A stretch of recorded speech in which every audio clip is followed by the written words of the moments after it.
నవరాత్రిలో బాగా ఇన్వాల్వ్ అయి ఉంటారు మీరు, కంప్లీట్గా స్పిరిచువల్ పర్సన్.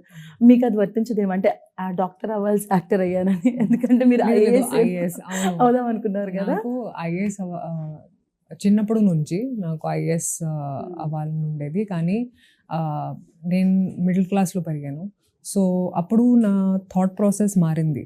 ఎందుకంటే singing is a very unstable thing కదా, acting is also unstable.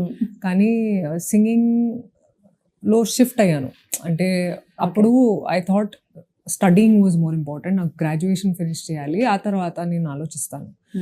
So graduation చేసిన తర్వాత నాకు ఛాన్సెస్ వచ్చినాయి ఫిల్మ్స్లో.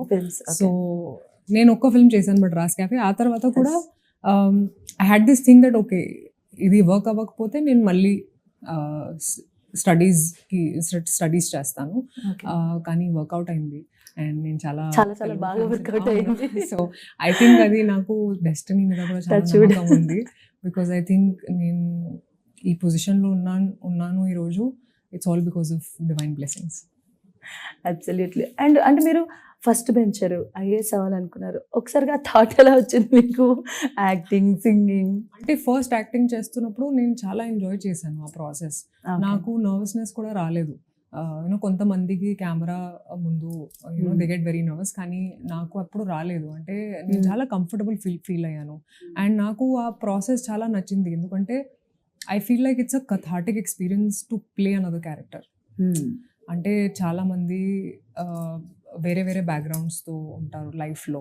You meet so many different kinds of people, and to get to play them I thought was a great challenge. And నేను అది చాలా enjoy చేశాను. మనం కాకుండా ఇంకొకరిని మనం ప్లే చేయాలి. అవును. సో ఆ ప్రాసెస్ని నేను చాలా ఎంజాయ్ చేశాను కాబట్టి నాకు యాక్టింగ్ చాలా నచ్చింది. అండ్ దేవుడు సపోర్ట్ కూడా వచ్చింది. So I was like okay, మనం చూద్దాం ఎక్కడ తప్పకుండా వెళ్తుంది, ఇంకా ఫుల్ స్పీడ్గా వెళ్తుంది.